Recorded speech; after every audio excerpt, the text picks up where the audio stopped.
Halo guys, balik lagi di channel. Di video kali ini saya akan berbagi pengalaman selama kurang lebih 8 bulan menggunakan Poco F4 sebagai daily driver. Mulai dari kondisi HP-nya saat ini, kualitas kamera, performa, dan pendapat akhir saya selama menggunakan ponsel ini. Apakah masih layak dibeli di tahun 2023? Nggak pakai lama, langsung aja kita bahas.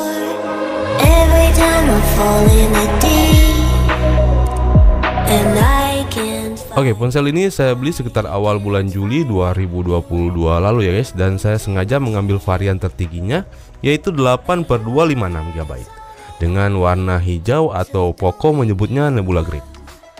Dan sebagai ponsel daily driver, HP ini tentunya saya gunakan untuk menemani keseharian saya, mulai dari nonton YouTube, sosial media, mengecek email, bahkan sesekali saya gunakan untuk merekam video di channel ini.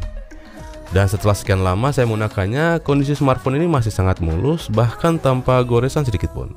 Ini karena sejak awal saya langsung menggunakan casing, dimana hal ini juga yang sangat saya sarankan buat kalian, agar setelah membeli sebuah smartphone, sediakan juga anggaran untuk proteksinya, supaya masa pakai smartphone kita bisa lebih lama.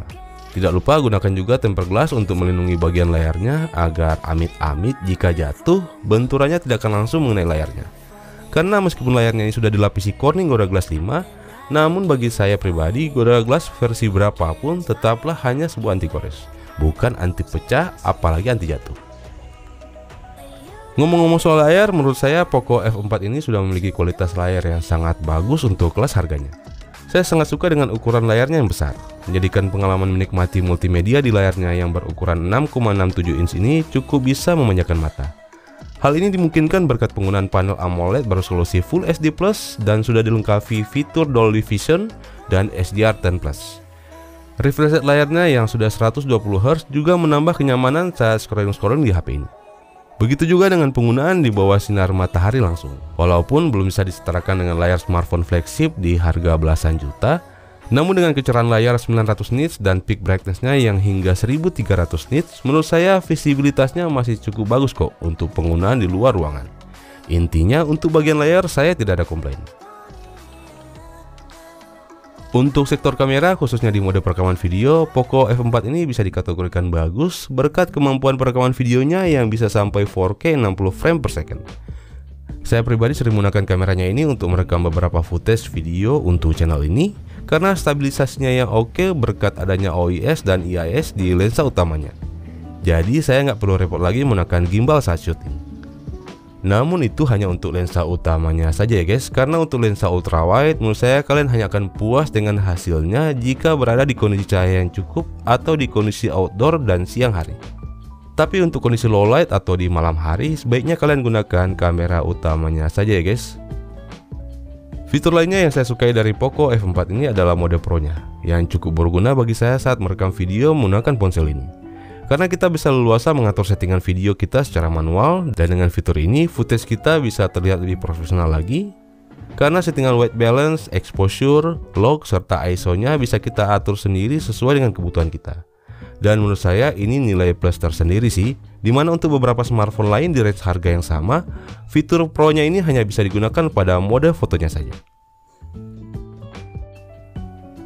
Bicara soal mode foto, kamera bawaan dari Poco F4 ini menurut saya hasilnya ya biasa aja sih, nggak terlalu bagus tapi tidak bisa dikatakan jelek juga kok.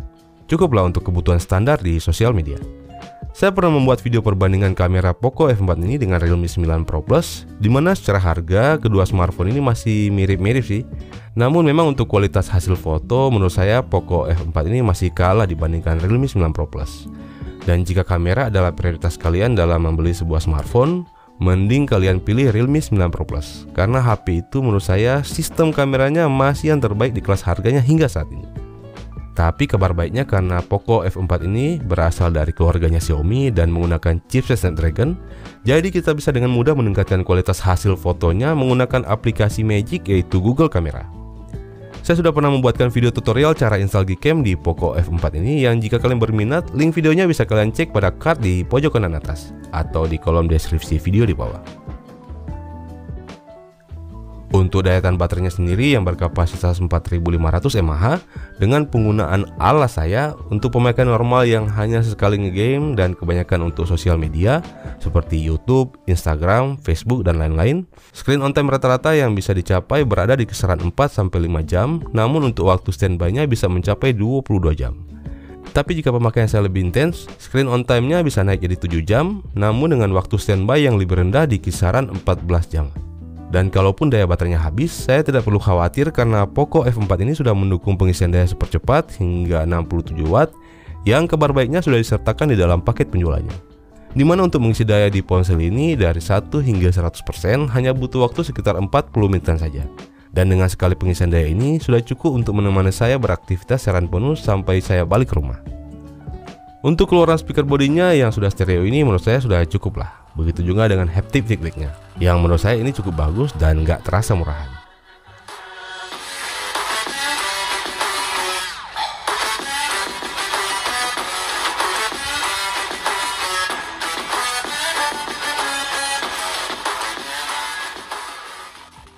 Sedangkan untuk performanya, Poco F4 ini menurut saya masih merupakan smartphone dengan performa terbaik di range harga 5 jutaan hingga saat ini. Walaupun chipset yang digunakan masih sama dengan pendahulunya Poco F3, namun pilihan Xiaomi untuk tetap mempertahankan Snapdragon 870 di seri ini menurut saya adalah pilihan yang tepat. Dibandingkan menggunakan Snapdragon 888 atau 8 Gen 1 yang kita tahu bersama agak susah sih dalam mengatur manajemen panasnya. Saya pribadi lebih suka dengan Snapdragon 870 ini.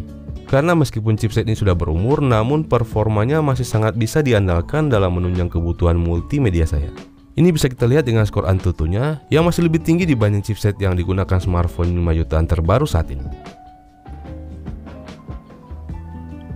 Kekurangan yang saya rasakan selama menggunakan Poco F4 ini adalah dukungan software. Yang sayangnya ponsel ini kesannya agak kurang diperhatikan software update-nya. Saat video ini dibuat, Poco F4 punya saya ini masih berjalan di MIUI 13 berbasis Android 12 dengan security update-nya yang masih berada di bulan Agustus 2022. Yang artinya sudah hampir 6 bulan ponsel ini tidak mendapatkan update software. Semoga pihak Poco mendengar hal ini dan bisa memperbaiki ke depannya. Untuk masalah iklan sih tetap masih ada ya guys. Namun mungkin karena saya sudah terbiasa, jadi ya nggak terlalu masalah lagi menurut saya. Lagian iklannya hanya di aplikasi bawaannya saja kok, yang juga jarang saya gunakan.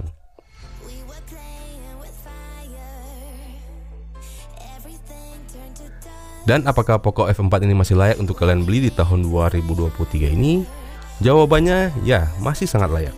Ponsel ini menawarkan berbagai macam kelebihan yang menurut saya masih jarang kalian temui di ponsel dengan harga yang sama. Layar AMOLED-nya bagus, kamera 64 MP yang sudah dilengkapi dengan OIS, pengisian daya cepat, punya performa yang mumpuni dengan Snapdragon seri 8, ada NFC dan sudah support jaringan 5G, menjadikan smartphone yang satu ini bisa menjadi opsi buat kalian yang mencari smartphone all-round di harga 5 jutaan. Gimana menurut kalian? Tulis pendapat kalian di kolom komentar di bawah ya guys. Oke guys, sekian dulu video kali ini, semoga bermanfaat dan sampai ketemu lagi di video-video selanjutnya.